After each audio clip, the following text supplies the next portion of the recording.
Hello there and welcome to the World Storytelling Cafe Family Tent. I'm David Driver, writer, poet and broadcaster from England, Yorkshire to be precise. And in a few moments I will be telling you some of my stories, some of my favourite stories which I've obviously written.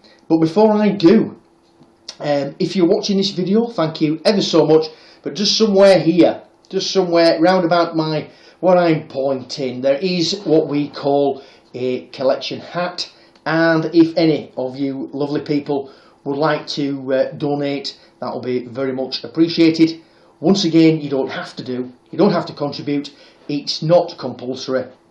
It's just purely optional. But as I said, it would be very, very appreciated if you did. And that can be found just here. So enough said about that. Let's crack on with the stories. Now, if you look behind me here, you can see a board that I've especially made and decorated myself.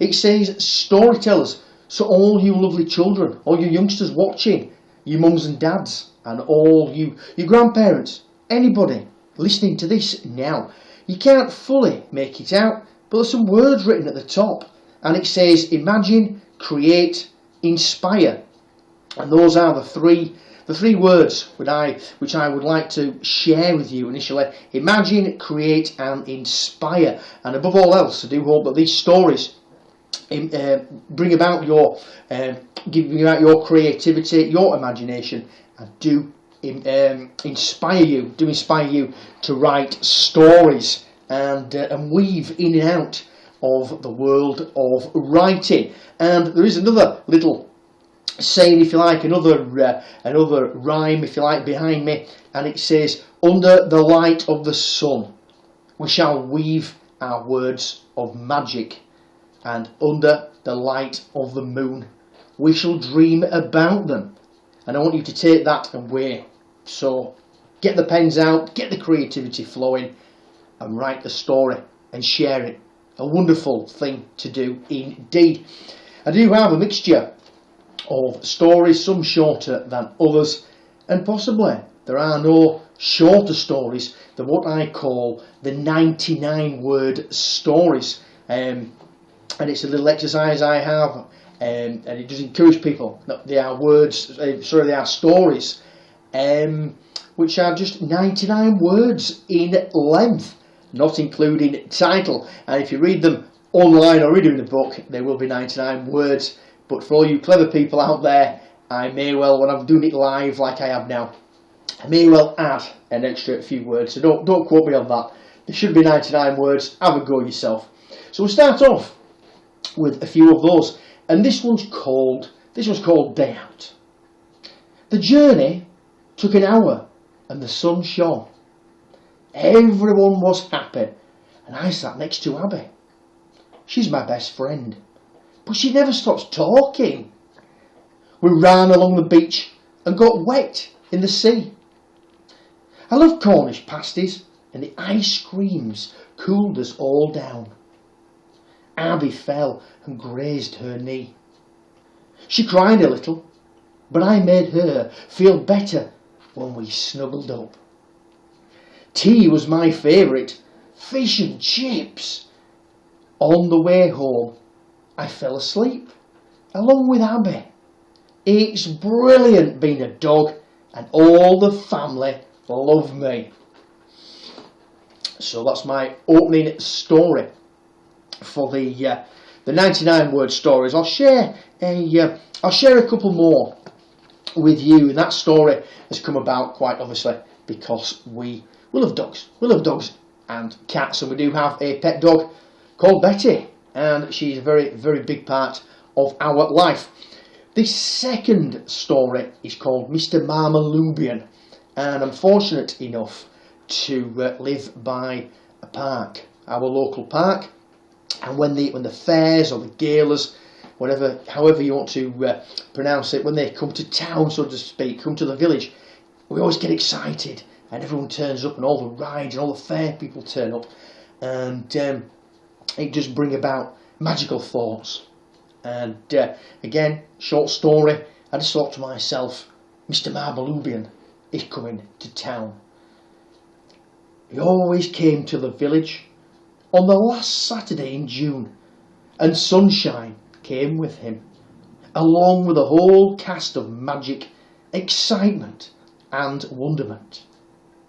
His dog could ride a unicycle whilst its fur changed to all the colours of the rainbow. Flowers sprouted at will from his big circus top hat. Blue fire-breathing dragons took families on rides to the next village and back, and a party of dwarves wowed all the ladies with gold jewellery. Babies were allowed to ride on unicorns, and Cyclops held their annual wrestling match. I love Mr. Marmalubian. So I'll fit in a couple more, and I'll do a more lengthy story. Now this one is one of the very first 99 word stories that I ever produced, I ever wrote, and it is there's a little bit of there's quite an attack in here for you younger listeners and viewers. Get ready for the action. It's called The Old Hag. She lived alone in the forest, a creature of skin and bone, twisted, bitter, vengeful. Life had been cruel, but blame fell on self-affliction. Death scented the air. The denizens of the woodland sensed it. Why should it be them? She wasn't the only one who knew magic.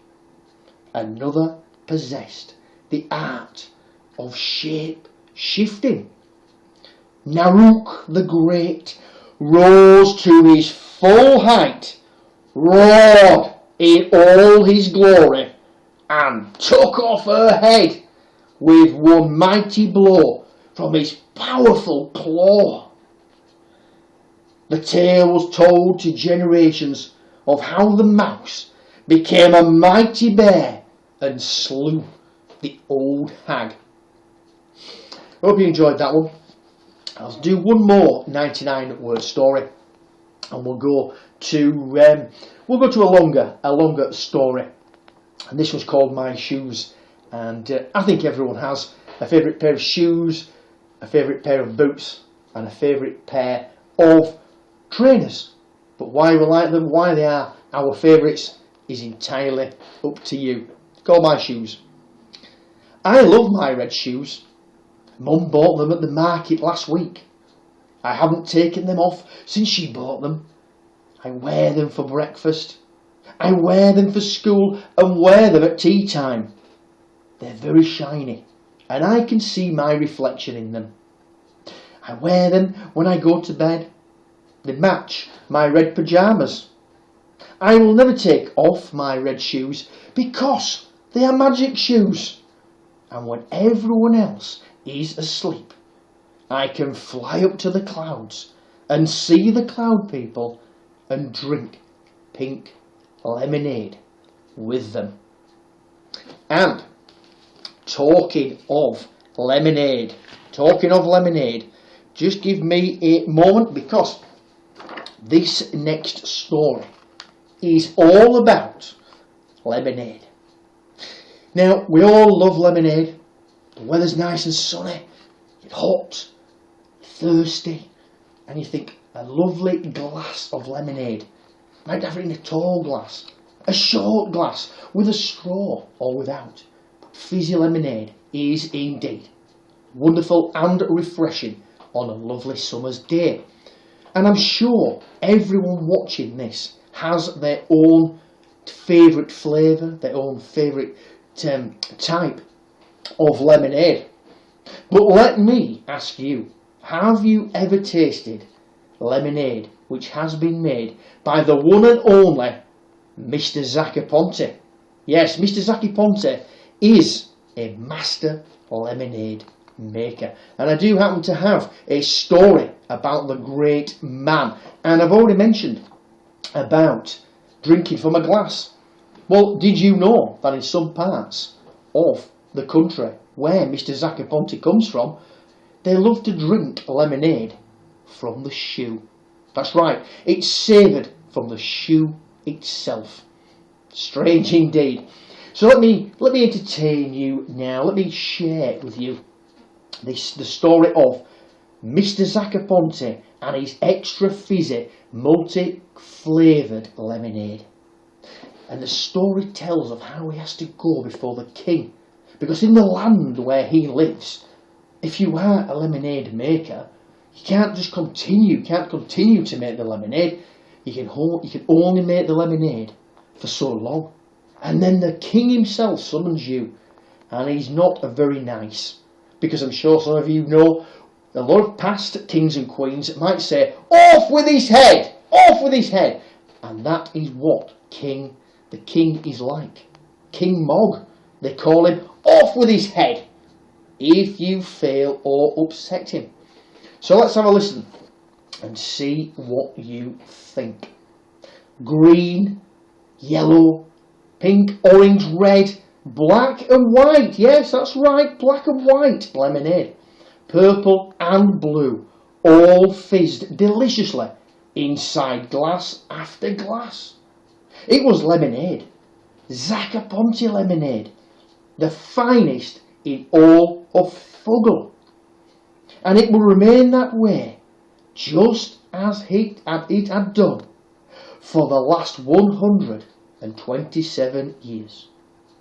The seal of King Mog would once again be stamped on the bottles, and the lip-licking, thirst-quenching drink would continue to be distributed throughout the whole lands, even as far as Blattersburg, where the drink was savoured from the shoe. So if you ever visit Blattersburg with your mums and dads, or just if you go on by yourself, if you're lucky enough, always remember to take a spare shoe with you.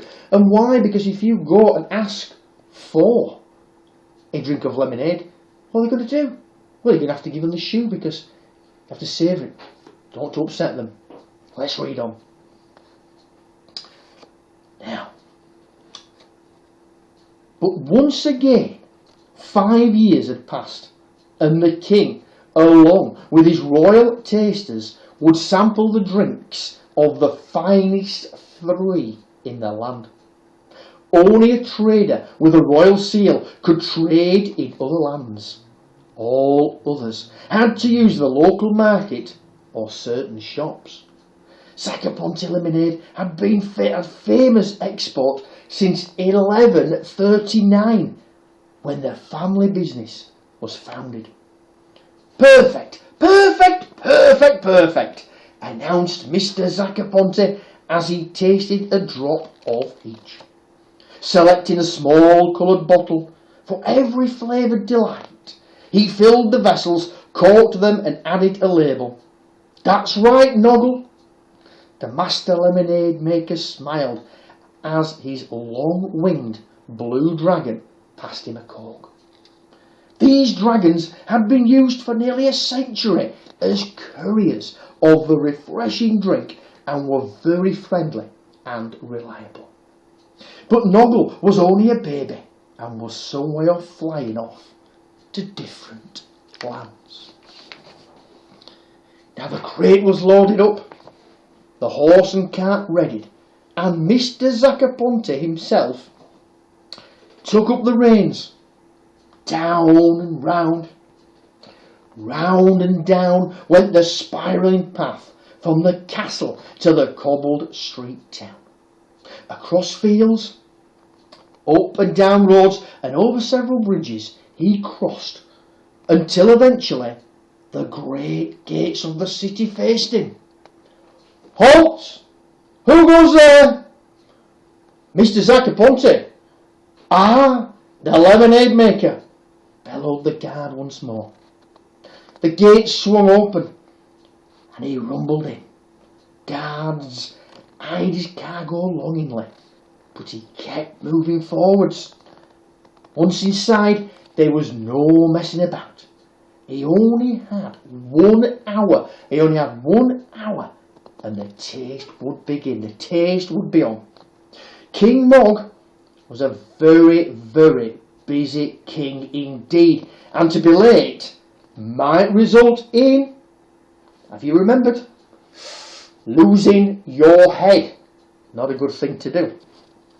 The horse was tethered, the crates gathered, and a tall man who looked like a pineapple led Mr. Zaccaponte to the grand hall, which was elaborately decorated.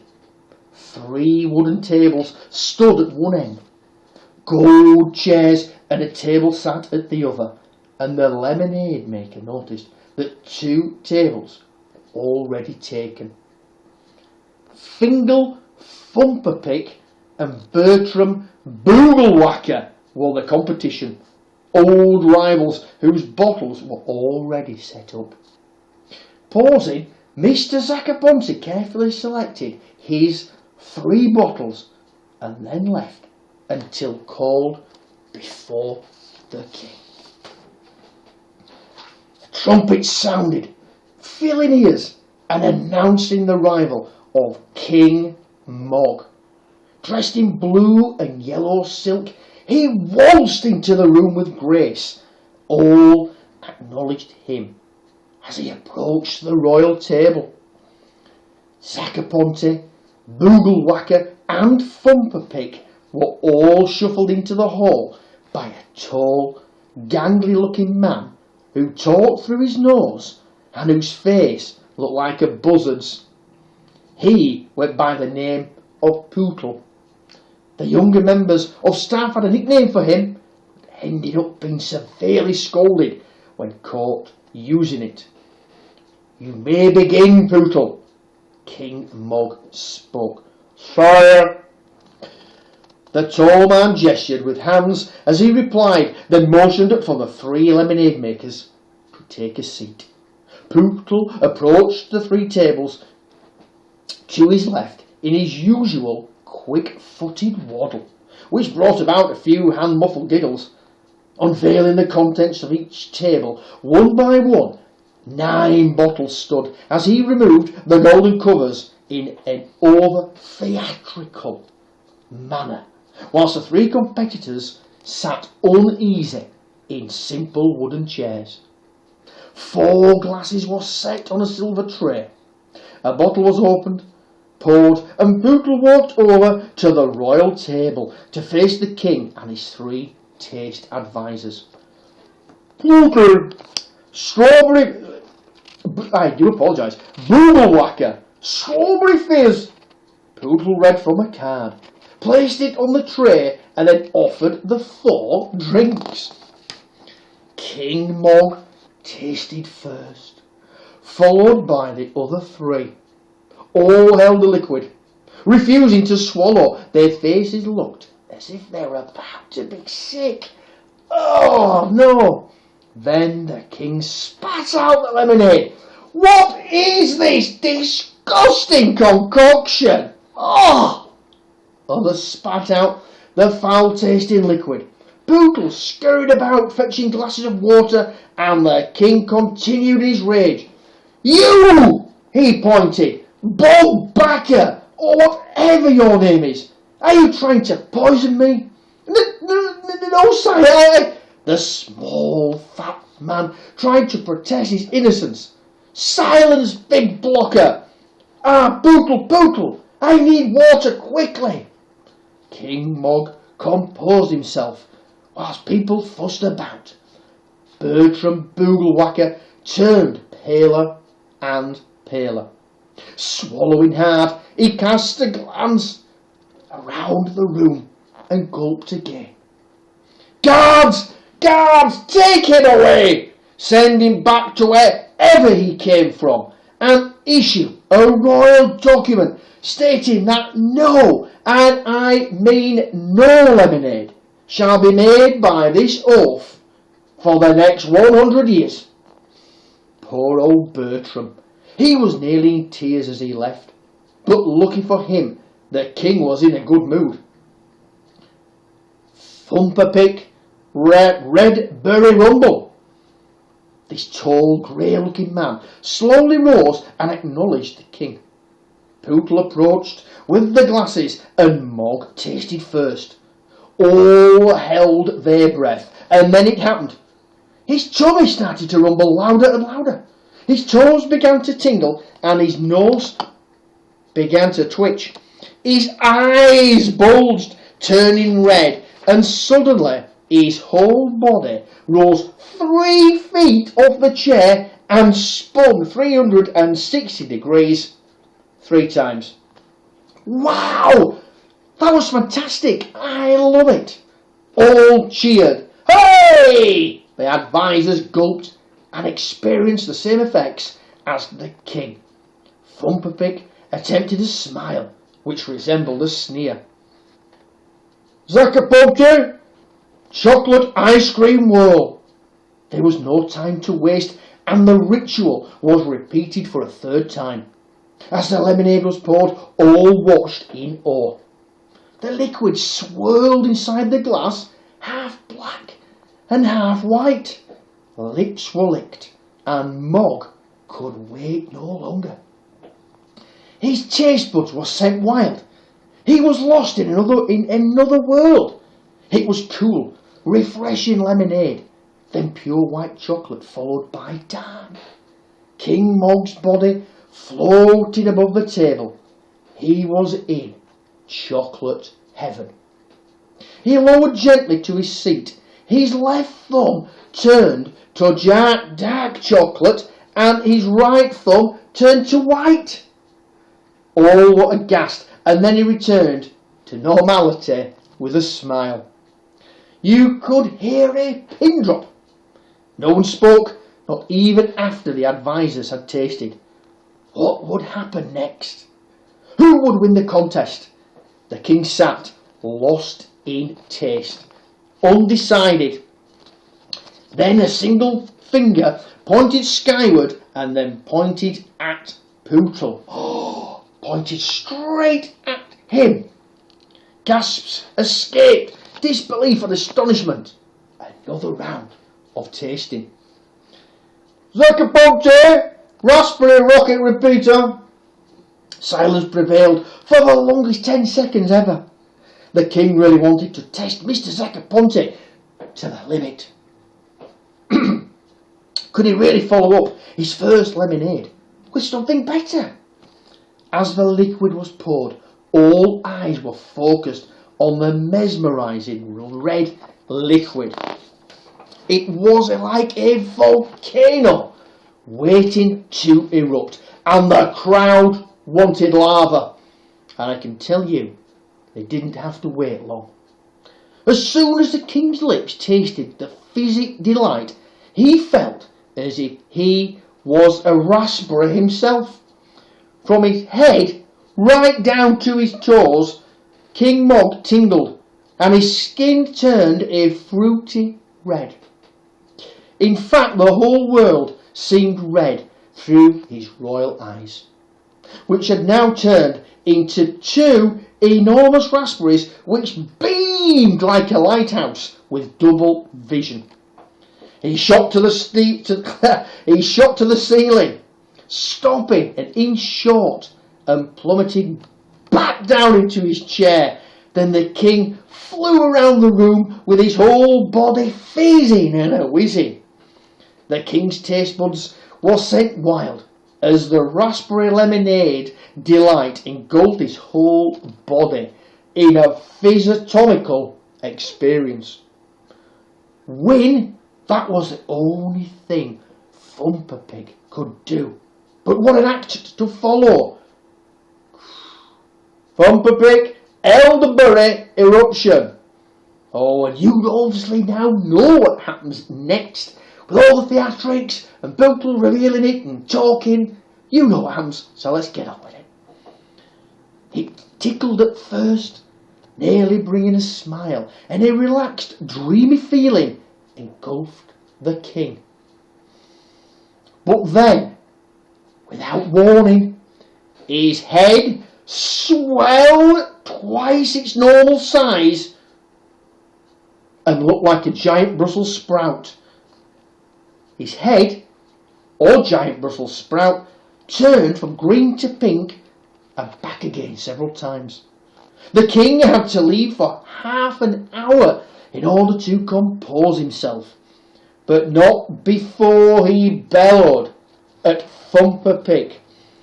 "Off with this idiot's head! With his head off! Get this imbecile out of here! Guards! Guards!" "I told you you were very nasty. Told you that, king. Do not upset King Mog."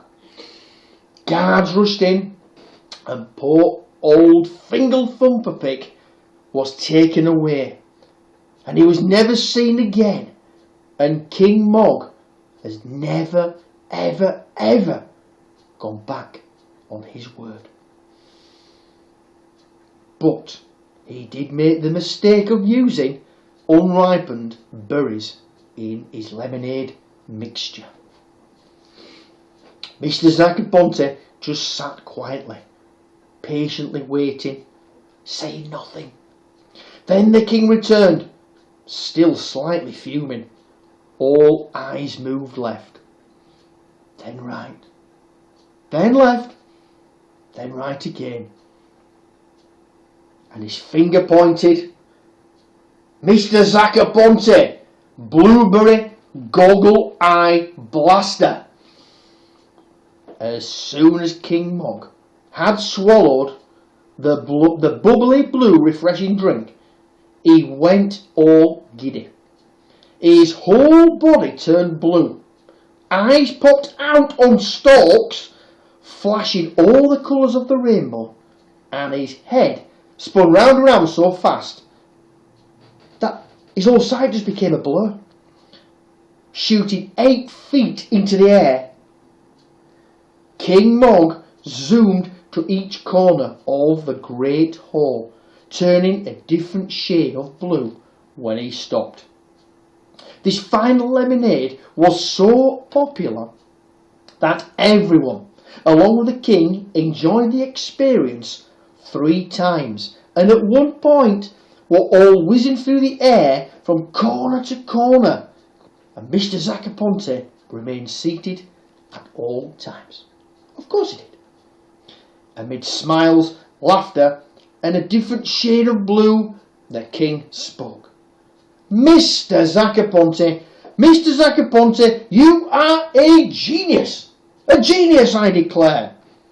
He motioned for the lemonade maker to come forward and continue to speak. "You are indeed the finest and cleverest lemonade maker in the whole land. I shall order 300 bottles of each immediately and pay you in advance of delivery." "Thank you, Your Highness." Mr. Zaccaponte replied politely, bowed, and then left the hall. The quiet man with the friendly, wrinkled face twiddled his long, thin moustache before setting off on the return journey. His faithful horse pulled the cart slowly along. Mr. Zaccaponte, lemonade maker, adjusted his bright green top hat just before he came to a halt. "Well done, Mr. Zaccaponte." Both guards spoke in unison. They smiled whilst waving him forward. As the gate swung open, he glanced down and grinned. A large sack of coins sat by his feet. "Thank you, gentlemen." The 2 guards smiled as the old master spoke gently. "Please accept this gift from myself." A hand reached down by his feet, found what it was looking for, and tossed it to one of the guards. As he shouted thanks, the second guard caught his gift and shouted back the same. The mighty gate swung shut, and the 2 guards spoke. "You know what, Bert?" "What's that, Stan?" "He's a nice fellow, that Mr. Zaccaponte." "You know what, Stan? What's that, Bert? You're right. Laughing, the pair enjoyed another sip from their bottles of lemonade. It was only refreshingly cool lemonade made from only lemons, and standard fizzy type though, because you can't have the King's Guards turning blue and whizzing about all over the place, can you? Mr. Zacky Ponte pulled his cart to a stop, turned and glanced at the city, threw his top hat into the air and let out a mighty "Yee-haw!" Catching it, he spun it round on his finger and laughed out loud. Composing himself once more, he set his cart moving again at a steady pace. Then the man in the bright green top hat laughed out loud, as a funny thought came to him, causing Mr. Zacky Ponte to speak to his horse. "Goodness, Nuggles, my brother's coming to see King Mog tomorrow. It's the jam tart tasting competition. I wonder how he will do." And I do hope that you have enjoyed that. That's Mr. Zacky Ponte and his extra flavoured multi-fizzy lemonade.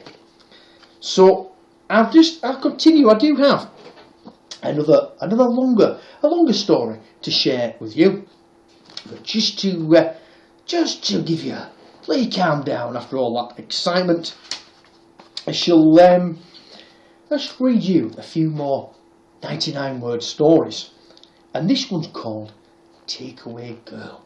A little bit older, but still good enough for all you lovely people listening. She always works the late shifts, every Tuesday, Thursday and Saturday, and every other Sunday. Daytime's not her thing, and some people like it that way. But we've been seeing each other now for 3 months, and I'm used to dropping her off late and picking her up early. On Thursdays, I arrive an hour early. I don't have to order, it's ready and waiting. A 1/4 pounder with cheese and a black coffee. We always listen to music from the 1980s on the way home, and then it's off to her coffin. Well, where else is a vampire going to sleep? I've got a couple more. Excuse me again. Yes, I'll do this one. It's door key. This is a door key. A little bit of a different theme for this one, and I'll see what you think. It's called Door Key, 99-word story, and it's about a young boy going by the name of Kevin. Kevin was just another unknown at Greenfield High. Most kids came from broken homes and often bought a pasty from the shop on the way home as the cupboard stayed empty. The lack of friends, lack of support and constant bullying at school would soon be over. Tonight was the night. In the morning, he'd be gone. He hadn't actually found the key. It was already in the door, under the viaduct by the disused engine sheds. The Roman guard had greeted him with a "Good morning, Kevin." All he had to do was lock the door behind him. Interesting stuff. Okay, I shall, let me think now. Yes, I'll share these 3 more short stories with you, and then we'll finish off with a longer one. And these are fairly recent. The previous 99-word stories that I've shared with you, they range in age, so to speak. Some of them a year old, some of them a couple of years old. But these next 3 have all been written in the last 3 months. Obviously, been doing a little bit more writing. Well, not a little bit more writing, but had a little bit more time since the end of March. These strange times. This was called Voyage. Huddling The family looked out through the glass in horror. Rising and falling over the waves, the storm was relentless. Lightning danced in arcs of white, a heartless wind howled, and rain lashed down on the highway, laced with salt. Dawn brought hope. Warmth and calm spread across the ocean. A beach led to a green forest. Everyone cheered, hooray, as the green bottle came to rest on the shore. Grandad kicked out the cork. Out jumped the elves, fleeing the destruction of the goblins. They'd found a new home and were more than just another message in a bottle. And this next one deals with a pot of gold, which can be found, as all you lovely people know, at the end of a rainbow. And let's see what happens, because maybe you might find the pot of gold, but experience tells me that you never find it. You never find the end of a rainbow, and you never find the pot of gold. I wonder why. If he finds out, we're in big trouble. Right, Fingal, but he won't.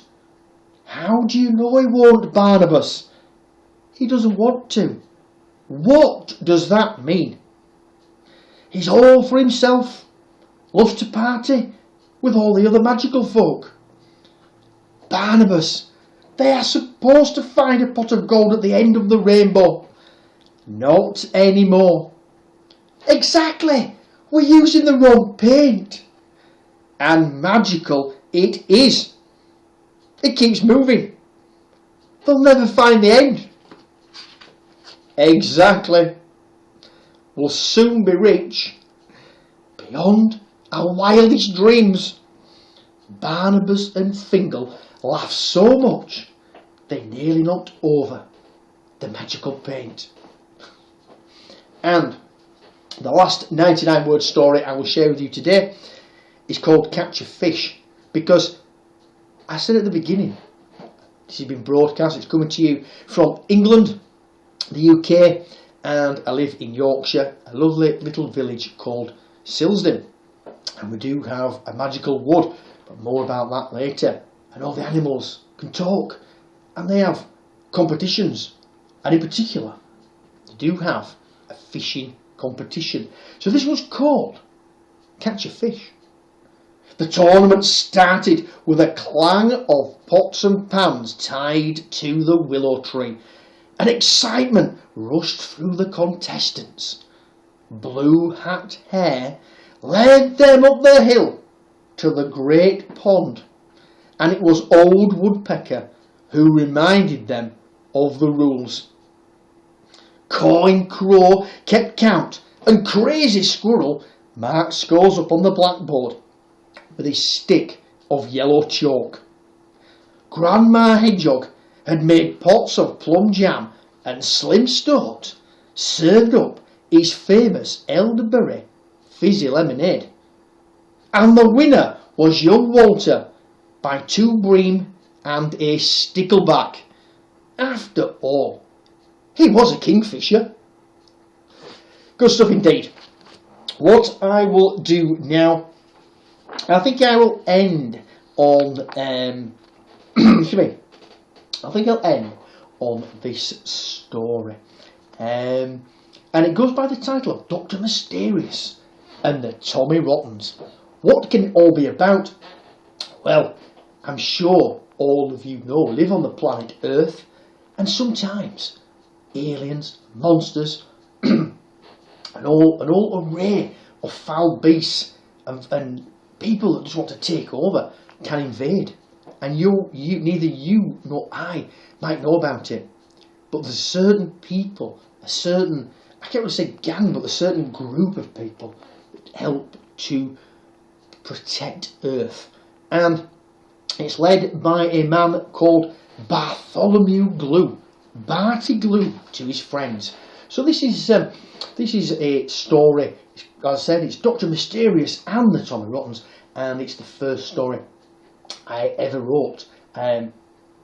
involving these characters, and I do hope you enjoy it. All was quiet in the village of Crinkleton, but not for long. A gentle breeze blew through the trees, drying the sheets hung out on the washing line. The washing line of Agatha Waff, an elderly busybody who had turned to stone. Some residents of the village now might consider this an improvement, but Mr. Simpkins had no time for idle thoughts. Dr. Mysterious and the Tommy Rottens. Simpkins spoke out loud. What's that evil fiend and his extraterrestrial henchman up to this time? Mr. Simpkins wasted no time. Leaping onto his bicycle, the well-dressed gentleman soon pedalled the 2-mile journey back to Hamlet Hall, where he would relay all to his colleague, Professor Bartholomew Glue. Barty Glue to his friends. Barty! He's back! Barty, doctor! Mysterious. The professor completed the sentence. He's back. I know, Simpkins. I found Albert Crumb about half an hour ago down the north wall, so I barrowed him into the garage to avoid panic throughout the village. What now, Barty? We must find him, and quickly. Return to the village, see what you can find, but be careful not to cause any panic. We'll rendezvous at 3 in the observatory. Simpkins nodded, turned to leave, but the professor spoke again. Mr. Simpkins, take the Bentley. It'll be quicker than your bicycle. Take it to the garage. Ask them to check the oil. Yes, Barty. And Mr. Simpkins. Yes. Take this. What is it? Barty's friend looked perplexed as he held in his hand something which resembled a cross between a small pistol, a boomerang, and a frying pan. A splat gun. A splat gun? No time for questions, Simpkins. If you run into any Tommy Rottens, just point and squeeze the trigger. They'll soon wish they were back in the vine in the greenhouse. Simpkins departed, soon purring along in the black automobile. Barty Glue scanned the skies looking for a sign, a clue to the whereabouts of Dr. Mysterious, but the telescope revealed nothing. Spangle, his faithful black and white cat, purred on the window ledge. He was no ordinary cat. He possessed magical powers which caused his coat to sparkle with a silvery tint whenever the Tommy Rottens were near. It was sparkling now. Thoughts raced, eyes narrowed, and a finger scratched a chin. The greenhouse! That's it, the greenhouse! As Barty's words exploded into the room, Spangle meowed in agreement. Meow, meow. Grabbing a splat gun, the professor raced to his garden. Half a dozen shadows moved across the floor. Glue let rip with his gun as he spun around. 6 humanoid figures fizzed and melting, leaving a hot tomato goo bubbling on the greenhouse floor. But something else was left on the floor which caused concern. A poster of the school summer fair. Barty Glue was soon back in his library and speaking on the phone to 2 people in succession. Miss Cartwright and Sergeant Septimus Gould. An hour later, Mr. Simpkins returned. Barty, any news? Simpkins. Sit down, old friend. Considering all, you seem in a good mood. And I have good reason to be, Mr. Simpkins. Good reason? With Dr. Mysterious on the loose. I know what he's up to. And here is our plan. Simpkins listened to the professor as he spoke. Darkness fell and both retired. Tomorrow would be a long and eventful day. Friday, the day of the school summer fair. All the school children were extremely excited, along with a lot of the adults. Mrs. Trundle, the headmistress, was organising as usual, along with several other teachers, all the events that were to take place on the village green. 4 fields away, a handful of men crept slowly towards the barn belonging to Albert Crumb. Along the way, more victims of Dr. Mysterious were spotted, turned to stone for their discovery of his evil plan. Glasses on, gentlemen, and guns at the ready. Bartiglew spoke to all, and each nodded in response. Simpkins, Barty, when you're ready. The order was given, and Mr. Simpkins threw 3 small stones with deadly accuracy. Bang! Bang! Bang! Each thudded off the barn door. The first Tommy Rotten came racing out to see what all the fuss was about, and Barty nailed him with the splat gun. Several more followed, then another, 4 more after that. Soon at least 17 of these humanoid creatures were racing around the barn, deadly vines shooting out from their hands, trying to snare a victim. Green lights flashed from their eyes, like a camera gone berserk, intending to reduce the onlooker to stone.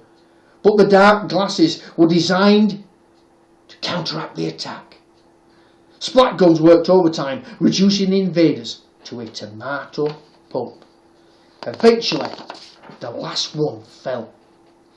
Well done, men, Sergeant Gould addressed his officers. Bartiglew smiled with satisfaction. Yes, well done, Barty, Mr. Simpkins added his delight. It's not quite over yet, gentlemen. Excuse me while I contract Miss Cartwright, added Professor Glue.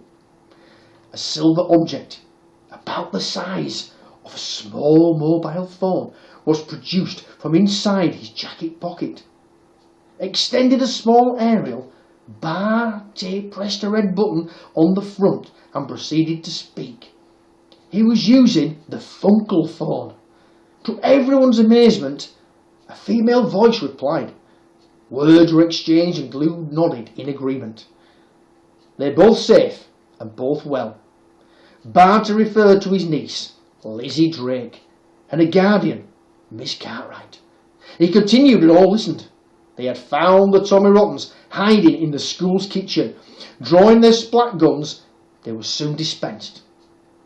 But the masked and cloaked deadly foe of Earth, Dr. Mysterious, had escaped on a flying bicycle. Sergeant Gould shook Professor Bartholomew Glue's hand. It was his brilliant mind and inventions that had saved them all. So, Professor, let me get this right. Dr. Mysterious planned to turn the children into Tommy Rottens whilst they made the tomato juice for the summer fair. That's right, Sergeant. And they were also hiding in the barrels of tomatoes, ready to jump out and attack the villagers when they were delivered to the village green. Right again, Sergeant. Well, thanks again. And have you resolved the problem of the stone statue problem? Simpkins is on with it now. Good night then, Professor. Good night, Sergeant. Bartiglew made the journey back to Hamlet Hall, parked the Bentley and briskly walked to the billiard room to brief his friends. He knew his nemesis was still out there and a final showdown loomed. But that worry belonged to another day. His friends' spirits were high and encouragement was required. Have a drink, Barty. Thank you, Mr. Simpkins. Bartiglew wet his lips with a nice glass of port before speaking. Congratulations, congratulations, team. Miss Simpkins, Miss Cartwright, Lizzie and Spangle. He paused after each name to raise his glass, and Spangle gave a triumphant meow. Meow! A brief conversation ensued.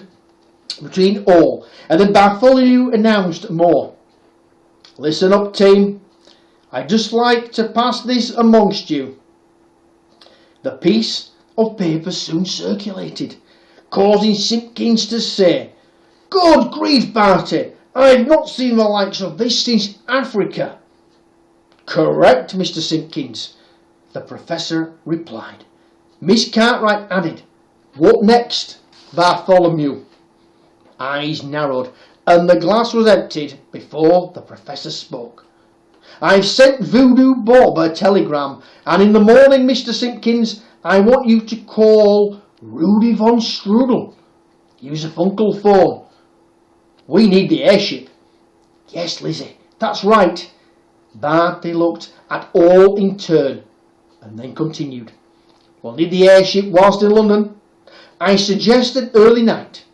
We'll leave at 8:30 in the morning. Bacon, eggs, sausage toast and marmalade all filled hungry stomachs.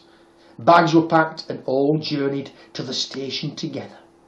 The steam engine announced its arrival a quarter of a mile away, belching smoke into the blue overlooking sky. A brown and yellow carriage soon housed the adventurers. Luggage was tucked away, excitement brimmed, and the locomotive soon thundered through the vast countryside towards the capital. In several hours they would take up residence in Barty's London address, freshen up, take in the sights, and enjoy lunch at Alfonso Veal's Italian restaurant. Later in the evening, all members would be reunited and continue their defence of Earth, continue their fight against the Tommy Rottens, and most of all, continue their fight against Dr. Mysterious and their quest to bring him to justice. Well, that's it for today, for all my stories. Once again, thank you for listening. I hope you've enjoyed it, and keep listening to everyone at the wonderful World Storytelling Cafe. It's a brilliant site indeed. I hope you've enjoyed it. Contribute if you like, and I'll see you all again very, very soon. Thank you.